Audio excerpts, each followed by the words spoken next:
guys and ghouls, and welcome to Fright Mic. I'm Liz. I'm Sam. And we're continuing our anthology month, The Library of Horrors, with a banger.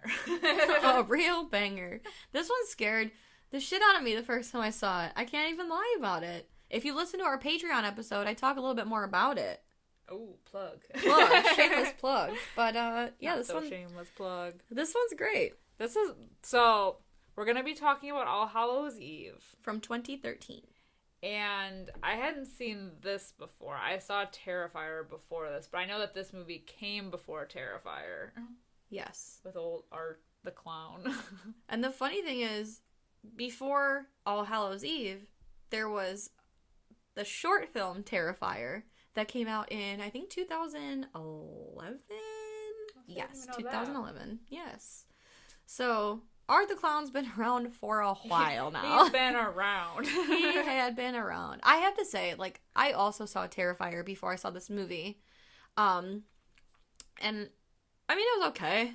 I didn't love it. Yeah. I like the look of it, which is something I'll probably talk about with this movie, because I like the, like... It's like grindhousey. Grainy, yeah, like grindhousey look. I think it only happens in one of the, like, stories in All Hallows Eve. Isn't it the last one? The car one? Yeah. Yeah, because that's the Terrifier short. Or that's like, I think they took part of it or the whole thing. Yeah, that's the Terrifier short. Yeah, and it was there for Terrifier, but that's like the thing I liked about it the most. Yeah. I was like, that look. Well, like, I had never heard of All Hallows Eve till I was in cosmetology school, and my friend Caitlin was like, oh, like, her boyfriend's into horror movies, and she was like, yeah, he said that there's this movie called All Hallows Eve. I was like, I gotta check it out. Yeah. Watched it while I was home alone, as one does. Big mistake. I got so spooked. But yeah, I definitely like this more than Terrifier.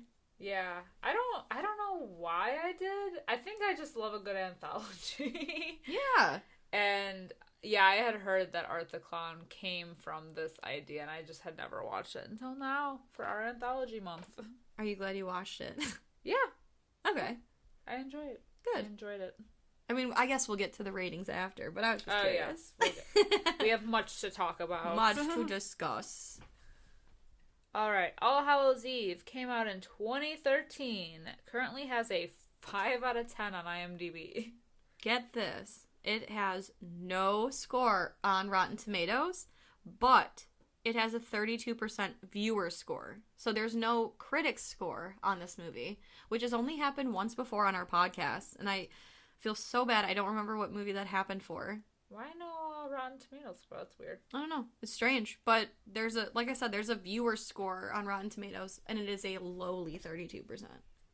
Okay, so middle of the road for everybody. The lower middle road. I think a lot more people, I have a feeling a lot more people like Terrifier more because it's like a full feature, and maybe not a lot of people are into anthologies. I don't know, I could be wrong. I don't know, anthologies are so fun because like, anthologies in themselves are horror movies with other horror, like, stories, yeah, like essentially. Short stories. Yeah, it has, like, a campfire feel, you know, like, where you sit around and tell tales without actually doing it. So, I don't know, I like them. I think they're fun. Yeah, same. I mean, we're doing our whole month on them. So. That's true, that's true. So many beloved and anthology there's good movies. ones. Yeah. But apparently, not everyone loves this one. Well, that's their opinion. And you're wrong, no. Yeah. I feel like the Saturday Night Live Jeopardy. He's like, yeah, that's your opinion. Okay, so we'll get right into it. So we start off with a babysitter. As one has a babysitter on Halloween. We're looking at you, Laurie Strode. That's right, the OG. OG Halloween babysitter. Yes, it's Halloween night. Babysitter Sarah is watching two kids. Tia and Timmy. Little Tia and Timmy. And she's going through their candy, as one does. Of course. That's why you have kids. Responsible babysitter does. That's why you have kids, to go through your Halloween candy. So that they can do all the work and you can, reap the benefits. Yeah, of course. Of course. And ends up finding a mysterious tape in his bag. Yeah, like an old blank VHS tape. And she's like, what fucking weirdo. Like one of those old, like, VHS tapes, like the blank ones that you like would record like random music shit videos. on TV. Like we have like a million of them at my parents' house. Some have home movies with like other shit taped over them. Yes. That's my mom. She recorded this movie back in the day called Twin Sitters. And halfway through it, she recorded over it a fucking Saturday Night Live episode. Oh my God. So pissed. But yes, one of those tapes. And they're like, can we watch it? To be honest, she's a good babysitter because she takes all the necessary precautions. She's like, no. She's like, we don't know who gave this to you. You don't know what's on it. She's like, let me screen it first. So she shoos them out of the room and she plops the tape on in there. And at first, it's kind of like grainy shots of like long creepy hallways and hospital shit, and then we see Art the Clown, so it's kind of like setting up some of the stories like we're gonna see, and then our first little vignette begins. Cut to a girl waiting in a train station, and she's kind of sitting there, and all of a sudden she's like looks up from whatever she's doing. And there's a clown man sitting across from her. He's creepy. This is Art the Clown. Yeah, this is Art the Clown. And he's just like staring at her with this like smirk, and it's like really bizarre. And she's just like, okay. And she's just like looking down, like looking away. It's just weird. So he gets up and moves next to her, and he gives her a flower. Yeah, he's like straight up. Because at first he's like agitating her, like when he honks that horn. Yeah. And she's like, but yeah, so he gives her a flower and she's like, oh, cute. And there's, I don't even know what kind of bug, it's like a beetle or a roach. Mm-hmm. Yeah. And he starts laughing. And while she's like freaking out, he injects her in the arm with something and she blacks out. And when she comes to, there's a chain around her neck and she's in some like dark, like train railway tunnel. And there's two other girls there. And so while she's freaking out, like basically these other girls are telling her like, you know, there was another girl with us, but he pulled her down the tunnel by her chains and we haven't seen her since. So we got that to look forward to. Yes. Well, one of the girls ends up getting dragged away herself. So our main girl decides that like F this. And I don't understand, because the other girl's just like, well, wait for somebody. Ain't nobody coming, bitch. Right. Who the fuck do you think is coming? And so our main girl is like, F that. Like, no, we're going. Yeah. So they, like, follow to where the chains are, like basically what they're chained to. And they try to break the chains, and then this, like, I don't know, like, mutant thing comes and just mutilates. I thought he was a flayed ghoul. Yeah. He's like, I mean, he kind of looks like a weird Dr. Satan wannabe, or maybe not Dr. Satan, but like the thing that chases her. Yeah. In the tunnel.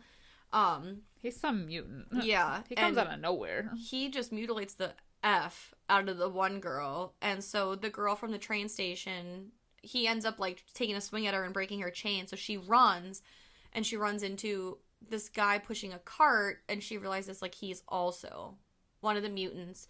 And I don't know what happens, but we just kind of like fade into another scene now where the girl from the train station is tied up and there's these like demons and cloaks and they're chanting and they're moaning. They're like ghoul monks. Yeah. Like moaning. And of course there's a pregnant girl. And of course they cut the baby out of her. And then they fill this goblet with her blood. And then the devil is there. And he drinks the blood. And then, of course, because... yeah, of course, he rapes the girl from the train station. It's very, Rosemary's Baby. Yeah. Esque. It's uncomfortable. Yeah. At least it doesn't last too long. Yeah. Because it's just kind of more so insinuated, but... That's our first one. Yeah. So Sarah, we're back with her, and she's like, yeah. She pours herself more wine. She puts back, so like the kids, earlier in the night, they were watching Night of the Living Dead. She throws that back on. She's like, yo, we're not watching this. Like, you gotta go upstairs, wash yourself up, get yourself ready for bed. The Sandman is coming.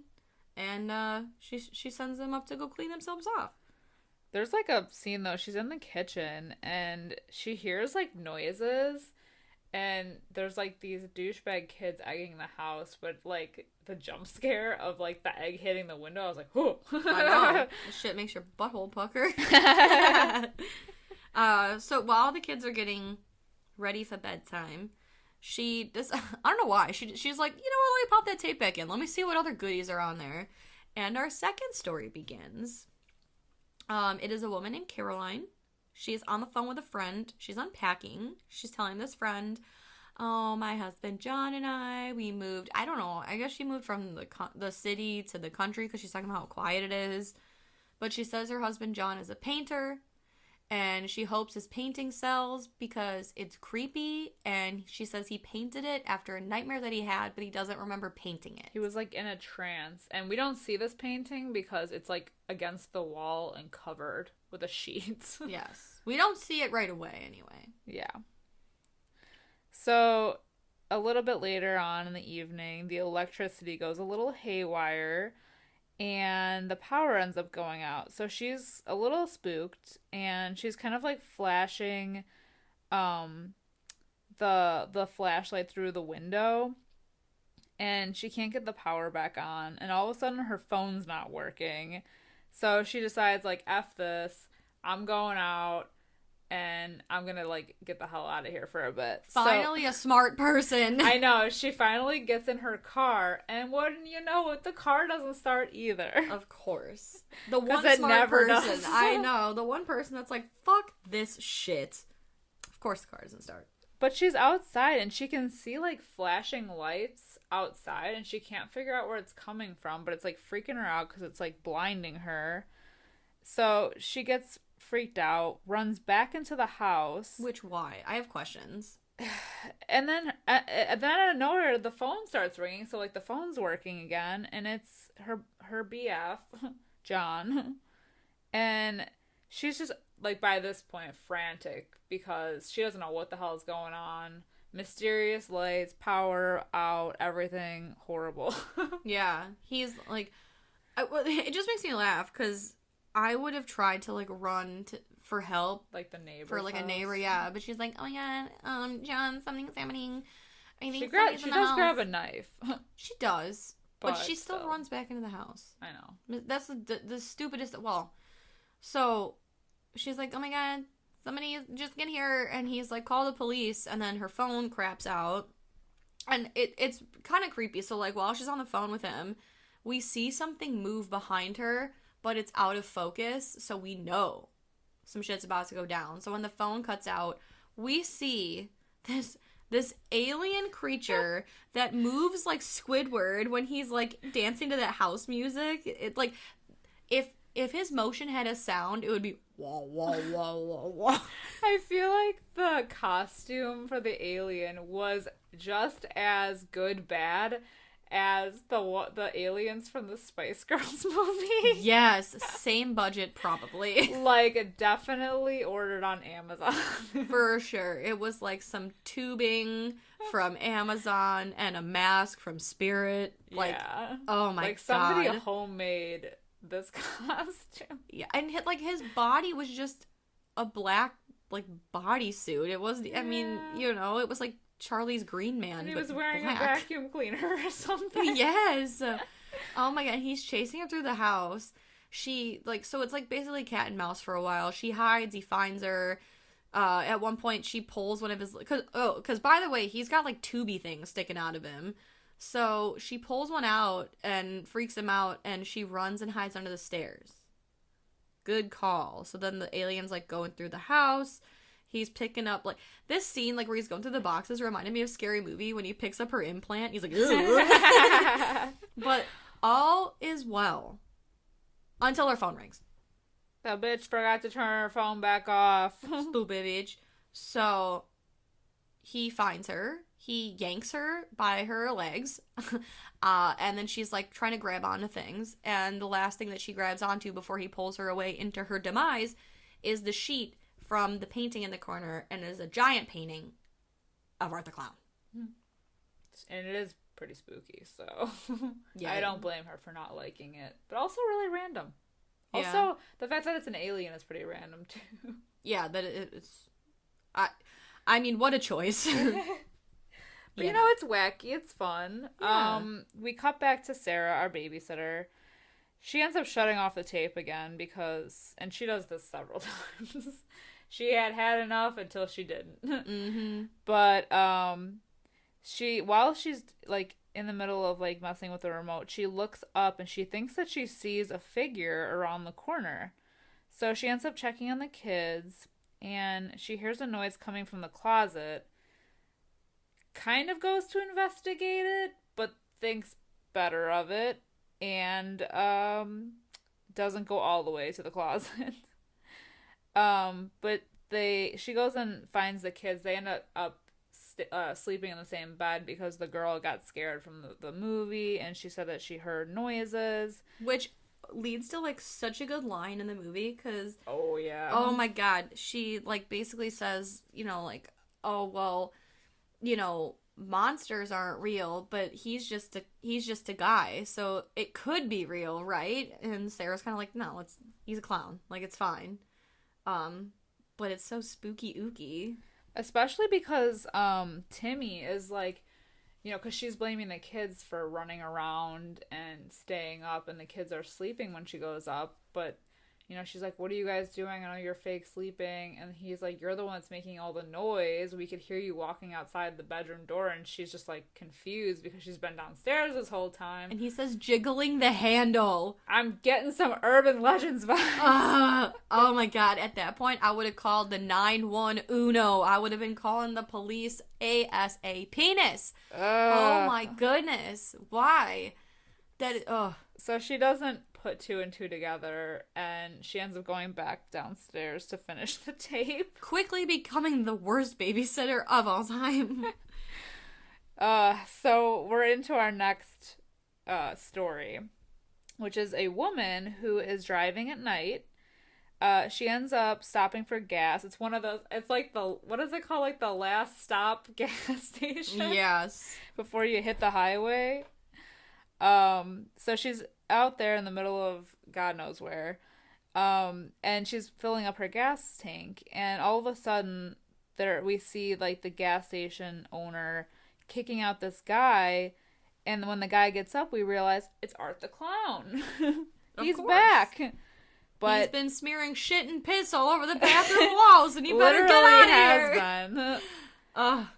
Disgusting. Disgusting. So he walks off after the guy kind of tries to intimidate him, telling him to piss off, literally. Literally. And so she stops to ask for directions from the guy, and while he's explaining, like, where she's supposed to be going, they hear a banging noise from inside. So he goes to check it out, and after he doesn't come back for some time, she goes in to look after him, and she hears, like, kind of like a sawing noise, and opens the door and ends up finding Art sawing the guy apart. So it's exactly what she thought. It's exactly what you'd expect. And he's, like, sawing him so happily. He's got a big shit-eating grin on his face, and he ends up, like, sawing the guy's head off, which causes the girl to vom, which I would too. And then she runs and drives off.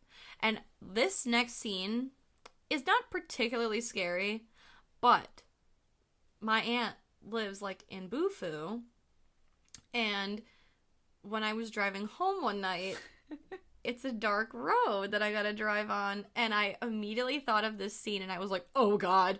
So she's driving to get away from the scene, and somewhat down the way, she sees Art the Clown, who's mysteriously, like, Jason Voorhees himself down the road, and he's, like, hitchhiking, holding a sign that says circus, and she passes him by, but I thought about that the one night. I was like, oh God. She does try to call the cops too. Yes, but they're, like, having a bad connection or something. There's always a bad connection. It's a horror movie. Always a bad connection. Nobody's phone works. No one's legs work. Exactly. So she keeps driving, and she ends up seeing a car pulled off to the side of the road, and she stops and pulls over and runs to it, like, for help, which, I mean, I get it. It's the first car you've seen, but also it's on the side of the road. Like, chances they're not there to help you. Which ends up being the case. So she sees this woman who looks like she's passed out on her dashboard. Like her head is against the wheel and she's banging on the window. She ends up opening the car door to push the lady back and reveal that she, A, doesn't have a face and B, doesn't have any hands. They're all missing. You'll love to see it. So she freaks out. And she ends up driving off again. And this part's pretty spooky because I have a phobia of backseats. Yes. When I'm driving. That's like so Can you weird. imagine? I just backseats scare me. Backseats scare me when I'm in the front driving alone. And I think it's like a woman thing. Oh yeah, absolutely. Like it's too much shit. Everyone knows that urban legend. I've walked into too many mall parking lots at night. But she ends up driving off, and all of a sudden, little Art just creeps on up from the back seat and puts a bag over her head. Yeah, while she's driving. And he's like, it's just creepy because it's so dark, and he's so, like, because his silhouette, you know, his face is white, and his outfit's white, it's just, like, very alarming, and, like, he has, like, wide pupils. Ugh. That juxtaposition. Yeah. Yuck. So she's got a bag over her head, but she ends up getting it off. And this is hilarious. She, like, slams on the brakes. And he just goes, like, flying and bashes his head into the dashboard. But she takes the opportunity while he's, like, kind of down for the count and runs into the woods and ends up finding an abandoned building to, like, hole up in. Locks the door. And is just kind of, like, sitting there in, like, the fetal position. Because, like, you figure, okay, I've barricaded myself in. I'm good for now. Like, because he's, like, trying to get in and then it's all quiet. So I think she's just taking this time to just... reflect on her life? Yes, she's trying to calm down. But my homeboy Art doesn't take no for an answer, and he fucking tunnels into the shed. Oh my God. What a clown move. What a fucking... I remember the first time I saw this, and I saw his little hand coming up from the dirt, I was like, motherfucker, oh my God, he does not quit. No, he doesn't. And he's like me going after feta cheese. Me at the buffet. Me literally with the fucking Annie's Bunny Cheetos. Yes. I would do that. I would tunnel into prison for the last bag of Bunny Cheetos. I cannot. Which is what he does. Not for the Bunny Cheetos. But he does for the killings because he goes... for the killings. But he does get in and he starts beating her with a chain. It's like a flog. Yeah. Made of, like, hooks and scalpels and stuff. But she does get the upper hand by stabbing him in the eye. Yeah, and the back. And the back. And then she runs off and ends up flagging down a car with this dude in it. And he picks her up. And so they drive off. And she's obviously, like, hysterical, saying, like, we need to get the fuck out of here. Just keep driving. And he's trying to ask her questions. And she's just like, he's after me, don't stop, don't pull over, don't do this, blah, blah, blah. And then you hear, ba ba ba ba ba ba ba ba ba. Just kidding, but he is coming up behind them in a car. Somehow Art gets in the car and tails them. And he ends up pulling up next to him and just point blank shoots the guy in the head. And then the car crashes. And so the guy ends up, because he's dead. He did. He's dying, dead of bullet wound to face. You have dead. You are dead. He got dead. And he swerves the car into the woods. So our girl is unconscious. But comes to. And boy, does she come to. She comes to. She is on an operating table. She is looking around. With some choice words carved into her flesh. Yes. So she sees these limbs, and we see Art, who is laughing at her because he has cut her. He's cut all of her limbs minus her head off and made her a human chicken nugget. And he carved the words, and I wrote them down. Pig, slut, bitch, and cunt into her torso for some reason. Yeah, that's what it is. That's how it ends. Yeah. Flay girl, flay. Okay. Right.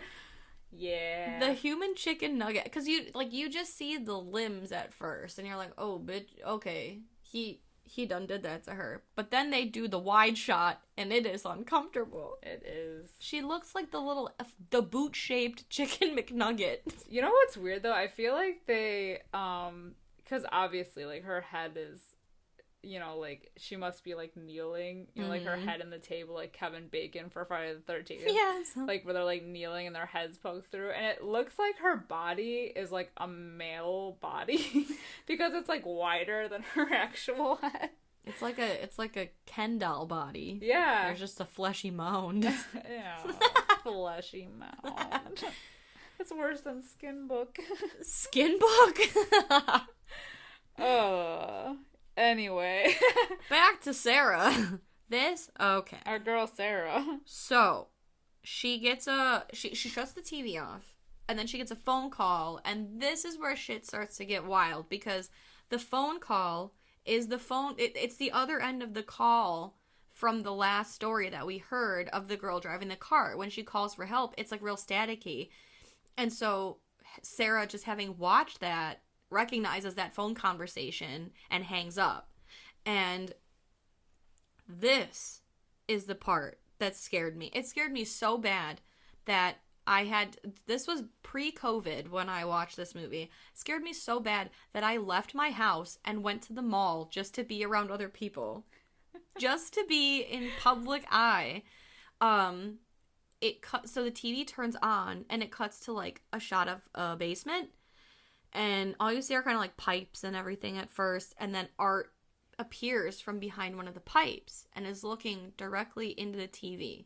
And just keeps moving closer and closer Staring and closer into her soul. until he is literally flush against the glass. And he puts his hands on it, and he looks up at her, and he waves. Now, I thought he was gonna Samara this bitch. See, I think I have a phobia from The Ring. That's probably why it scared me so bad. Because spooky when people are walking toward the camera. Yes, it's unnatural. Oh yeah. Oh my god, it scared. It's like he breaks that wall. Wall, because she thinks she's just watching the tape, but then it becomes more real because he literally is staring directly up at her. It is because so the TV is lower and she's standing eerie. there and she's just staring at him and he's staring directly at her, and it's very, like, unnerving. Yes, it is. Oh my god, I can't. It gives me goosebumps every time.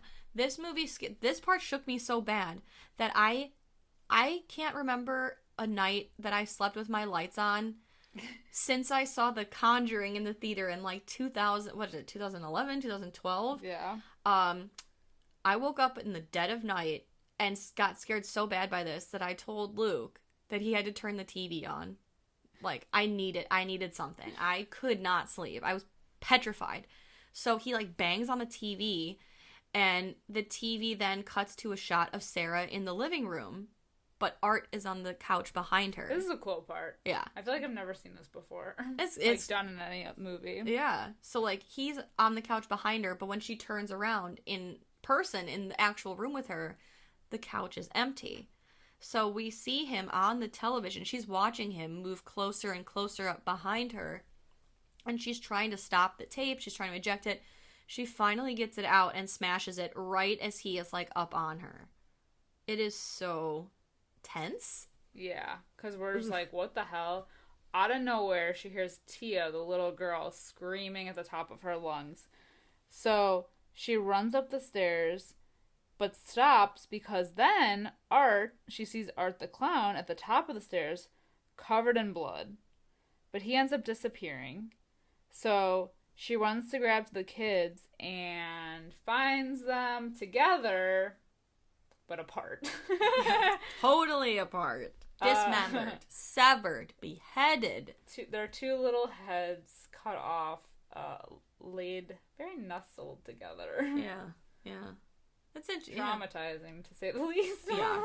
So the film ends with her basically screaming.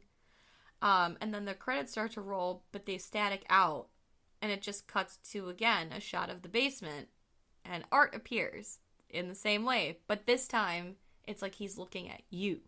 I don't like that. And he moves closer and closer and closer, and right before he gets, like, up to where the screen would be, it statics back out, and the credits roll.